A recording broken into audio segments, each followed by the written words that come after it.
Hai 10 AKL, kembali lagi bersama Miss. Oke, untuk pertemuan hari ini kita akan membahas tentang bagaimana cara untuk melakukan posting buku besar. Beberapa minggu yang lalu, di pertemuan minggu lalu, saya sudah minta kalian untuk mencari informasi, menggali informasi tentang apa itu buku besar, ya. Dan hari ini kita akan mencoba untuk menyusun atau melakukan posting buku besar, ya. Sebelum kita lakukan posting buku besar, ada beberapa hal yang ingin saya sampaikan di sini terkait dengan apa sih itu buku besar. Buku besar adalah kumpulan akun-akun yang disusun sedemikian rupa sehingga kita memerlukannya, ketika kita memerlukan data tersebut akan mudah untuk ditemukan. Posting buku besar adalah proses dalam sebuah substansi setelah menyusun jurnal umum. Jadi kalau kamu mau menyusun buku besar, maka kamu harus melewati dulu proses sebelumnya, yaitu melakukan penyusunan atau mencatat transaksi dalam jurnal umum, ya, ataupun jurnal khusus kalau untuk di perusahaan dagang. Nah, setelah melakukan pencatatan transaksi ke dalam jurnal, proses berikutnya apa? Itu yang akan kita kerjakan hari ini, yaitu melakukan posting buku besar. Apa yang dihasilkan dari posting buku besar? Yang dihasilkan dari posting buku besar adalah dinamakan dengan mercusual. Nah, apa aja sih yang perlu kita persiapkan kalau kita mau melakukan posting? Yang pertama adalah kita harus punya alat tulis dan alat hitung, yang jelas ya, pena, lalu penggaris, lalu juga kalkulator. Kemudian jurnal umum sebagai sumber datanya, lalu kolom buku besar dan bukti-bukti transaksi yang diperlukan. Nah, bentuk buku besar ada 4, ada bentuknya sederhana, kontrol, saldo tunggal, dan saldo rangkap. Secara umum yang biasa dipakai di posting buku besar itu adalah bentuk saldo rangkap seperti ini, ya. Di sini ada keterangan nama toko, silakan diisi nanti dengan nama toko atau usahanya, lalu ada judulnya buku besar utama dan periode. Periode di sini kalian bisa buat dengan tanggal, bulan, dan tahun, ya. Jadi kalau misalnya buku besarnya untuk Desember, berarti kalau pakai tanggal akhir 31 Desember, tahunnya sesuai dengan tahun transaksinya, seperti itu. Nah, ini bentuk kolomnya ada nama akun dan nomor akun. Ini wajib kalian isi dengan nama akunnya apa, misalnya Kas, lalu nomor akunnya berapa, misalnya 111 yang kamu tulis. Di sini ada bulan dan tahun, di sini ada tanggal yang akan kita buat secara kronologis. Lalu di sini ada kolom keterangan yang akan berisi tentang sumber pencatatannya ini dari mana, ya, atau juga untuk mencatat akun lawan dari buku besar yang sedang kita catat. Ref di sini diisi dengan checklist kalau dimulai dengan saldo awal dan nomor akun. Bukan nomor akun, tapi halaman jurnal umum jika dia bersumber dari jurnal umum atau jurnal khusus. Dan angka debit, kredit, kemudian ada saldo. Nanti akan kita lihat di contoh biar lebih jelas. Lalu hal yang perlu kalian ingat dan kalian perhatikan ketika melakukan posting buku besar adalah pertama, jika ada transaksi yang dicatat di sebelah debit dan debit, maka ini hasilnya harus ditambah dan diletakkan di posisi debit. Begitupun juga dengan jika posisinya berada di kredit dan kredit. Kalau kredit mau debit itu posisinya pasti akan dicatat sebagai penambahan dan diletakkan sesuai dengan pengaruhnya di mana. Nah, kalau kredit berarti akan dicatat bertambah di posisi kredit, sementara debit dicatat bertambah di posisi debit. Nah, bagaimana kalau misalnya satu ada di debit, satu ada di kredit? Nah, kalau seperti ini kondisinya, maka kalian wajib melakukan mencari selisihnya. Lalu selisih yang didapat itu wajib kalian letakkan di salah satu posisinya, mau di debit atau di kredit. Kalau seandainya nilai debit yang lebih besar, maka kamu letakkan di sebelah debit. Begitu sebaliknya, kalau kredit dan debit misalnya ternyata diselisihkan hasilnya itu posisi kredit yang lebih besar. Nah, berarti seperti itu kalian harus masukkan di dalam posisi kredit. Lalu, hal berikut yang perlu kalian ingat ketika kalian mau bisa memosting buku besar adalah kalian harus mengingat ini nih. Mengenai aturan debit kredit. Ini sudah pernah saya jelaskan dulu. Oke ya. Nah, sekarang kita langsung masuk saja bagaimana sih Miss cara melakukan posting buku besar, nggak susah. Ya, saya ada contoh di sini. Contohnya di sini adalah cleaning service rajin. Ya, di sini ada jurnal umum. Ya, sudah ada jurnal umumnya di sini, sudah tersedia di sini. Nah, inilah yang akan kita posting ke buku besar. Jadi Miss, yang kami posting ke buku besar itu seberapa banyak? Seandainya di cleaning service rajin ini ada 20 akun yang tersedia, berarti ada 20 buku besar. Kalau misalnya cuma 10, ya berarti cuma 10 buku besar yang kita posting. Terus Miss, kalau seandainya kasnya berulang, ada di tanggal 3, ada tanggal 5, ada tanggal 6, nah semuanya itu wajib kita posting. Ya, sesuai dengan tanggalnya. Makanya di sini kan ada dibilang kalau kejadiannya atau mencatat posting buku besarnya itu kan secara kronologis. Oke ya. Kita coba mulai dulu dari cleaning service rajin ya. Ini jurnal umumnya. Jadi untuk next kita posting buku besar, sumbernya langsung saya kasih jurnal umum soalnya ya. Jadi saya nggak perlu buat jurnal umumnya lagi, tapi langsung posting aja. Tapi pada kenyataannya, pada pencatatan secara utuh dalam satu transaksi perusahaan itu, otomatis kamu harus siapkan semuanya itu, mulai dari jurnal, lalu posting, lalu menghasilkan neraca saldo, lalu kamu buat penyesuaian, lalu buat laporan keuangan, jurnal penutup dan sebagainya. Itu adalah satu siklus penting dari sebuah pencatatan akuntansi. Ya, oke, kita mulai saja. Saya contohkan untuk buku besar. Nah, ini dia.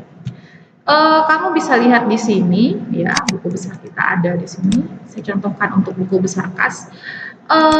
Di sini dicatat secara kronologis. Kamu bisa lihat tanggal di sini, ya, dari tanggal terkecil sampai tanggal terbesar. Contoh tanggal 3. Kita lihat di jurnal umum kita. Tanggal 3 di sini ada pencatatan kas di debit, peralatan di debit, modal di kredit. Nah, karena kita mau menyusun buku besar kas, otomatis di sini pasti kita akan pakai nama akunnya dengan nama kas. Nomor akunnya 111. Nah, kalau kamu mau menyusun buku besar kas, berarti yang kamu ambil adalah nilai kas. Makanya di sini nilai kas kita kan letaknya 36.500 di sebelah debit. Nah, itulah yang kita posting di buku besar kas. Maka akan dicatat seperti ini. Miss, kenapa keterangannya diisi dengan modal? Iya, keterangannya ini bisa kalian isi dengan akun lawan. Ya, akun lawan. Jadi karena di sini kasnya ada di debit, peralatannya ada di debit, akun lawannya apa? Berarti akun lawannya berada di sebelah kredit, yaitu modal. Dengan mencatat seperti ini dalam posisi buku besar, maka kita akan tahu kalau ternyata tanggal 3 ini ada penambahan kas karena ada penambahan modal sebesar 36.500. Seperti itu ya. Jadi kalau sumber datanya dari jurnal umum, biasanya perusahaan jasa seperti itu. Kita ambil akun lawan. Tapi kalau posting buku besarnya dari perusahaan dagang itu beda lagi perlakuannya atau keterangannya beda lagi. Dan tidak akan saya jelaskan sekarang, tapi untuk pertemuan berikutnya. Kita lanjut lagi ya. Di sini dibilang ada tanggal 4. Ada kas lagi katanya. Kita lihat tanggal 4. Oh iya, tanggal 4 itu ternyata ada beban iklan di debit, kas di kredit. Ya, otomatis makanya ketika mencatat nilai kasnya kita ambil nilai kas yang di sebelah kredit 250.000, ya, mana dia?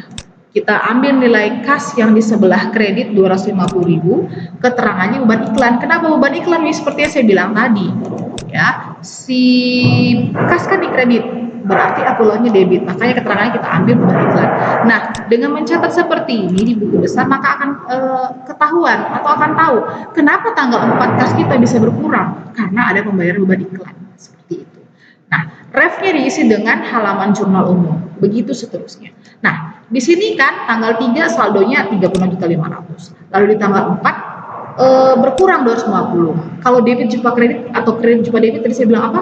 Iya, itu wajib dikurang. Ya, pasti akan dapat selisih. Nah, selisihnya itu kita letakkan di mana? Siapa yang lebih besar di sini, nah? Posisi debit, nih, posisi debit atau posisi kredit? Iya, yang lebih besar adalah posisi debit, makanya nilai selisihnya kita letakkan di debit. Begitu seterusnya cara mengerjakan buku besar. Ini tidak ribet. Mungkin saya akan contohkan sampai tanggal 10 lah ya. Kita lanjut lagi ke tanggal 6. Tanggal 6 dia bilang ada lagi pencatatan untuk kas. Oh iya, tanggal 6 ternyata ada bayar sewa dibayar di muka. Kasnya ada di kredit. Nah, makanya berarti keterangan pasti akan kita catat dengan sewa dibayar di muka. Maka akan kita catat seperti ini. Keterangan sewa dibayar di muka, refnya masih JU001. Miss, kapan dia berubah jadi JU002? Dia akan berubah jadi JU002 kalau jurnal umum ini berlanjut ke halaman berikutnya. Tapi karena jurnal umum ini tersaji dalam satu halaman, berarti semua sumber pencatatannya dari JU001. Ya. Nah, angkanya tertulis di sini 9 juta di kredit ya. Kita punya saldo sebelumnya 36.250, kemudian dikeluarkan lagi 9 juta karena ada pembayaran sewa dibayar di muka, berarti berapa? Tentu berkurang dan tinggal 27.250. Paham ya? Next, tanggal 10. Katanya tanggal 10 ada lagi di pencatatan kas. Bener nggak sih? Coba kita lihat. Tanggal 10 ternyata kasnya di debit, kreditnya pendapatan. Berarti untuk kolom keterangan udah otomatis kita akan mencatat dengan nama akun keterangannya apa? Iya, pendapatan. Artinya di sini tanggal 10 dijelaskan. Kenapa kas kamu bisa dicatat di sebelah debit? Oh, karena ada penambahan. Penambahannya gara-gara apa? Karena ada pendapatan. Ya, saldo sebelumnya 27.250 debit. transaksi atau pendapatan saat ini tanggal 10 ada di debit. Berarti debit coba debit diapain nak? Iya ditambah, makanya akan cetak seperti ini. Ya, begitu seterusnya berlaku untuk semua buku besar ya yang kamu ambil yang sudah saya jelaskan tadi. Nanti kamu bisa lihat juga di contoh soal yang sudah saya share di Classroom. Lalu sedikit informasi. Nah, bedanya kalau yang ini kan dia tanpa modal awal atau saldo awal. Kalau buku besar seharusnya kita mencatat pakai saldo awal. Ya, seandainya nih di soalnya ada disediakan saldo awal, maka kamu wajib mengisi saldo awal.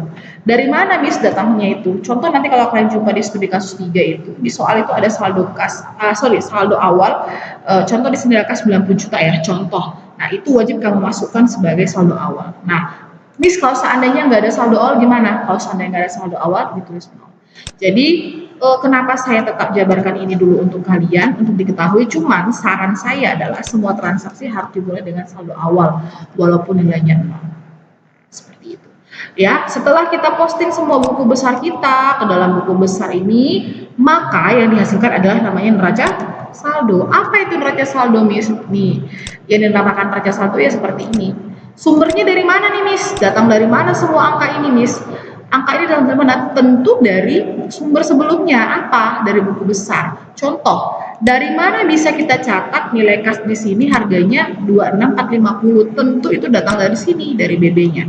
BB kita per 30 Mei terakhir ya, namanya neraca saldo, berarti kita ambil saldo akhir ya, nilainya adalah 26.450. Makanya kita tulis di sini 26.450 seperti itu.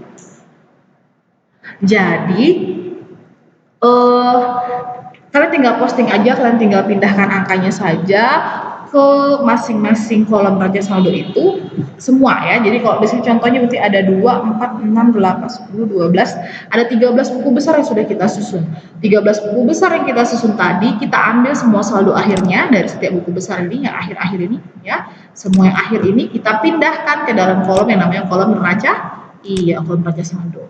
Lalu nanti hasil akhirnya adalah ini harus balance, namanya saja sudah neraca. Neraca itu kan seimbang ya, jadi yang namanya neraca saldo itu harus sama, harus balance nilai debit dan kredit. Nah, jadi seperti itulah kira-kira proses yang akan kalian kerjakan nanti, cara melakukan posting buku besar sehingga menghasilkan neraca saldo. Oke, jadi untuk hari ini itu saja yang bisa saya sampaikan. Setelah kalian melihat video ini, saya akan memberikan kalian penugasan. Kalian bisa lihat di Classroom nanti apa yang harus kalian kerjakan. Ya, jadi tidak susah, buku besar itu mudah ya, tapi terkadang karena mudah kita jadi sepele seperti itu. Kita jadi mudah, gampang kok. Tapi ternyata banyak yang gagal di situ karena mudah. Ya, dari saya itu saja. Terima kasih, tetap semangat belajar. Semoga kalian berhasil menyusun atau melakukan posting buku besar dan menghasilkan neraca saldo yang seimbang. Oke, terima kasih ya. Sampai jumpa di pertemuan berikutnya.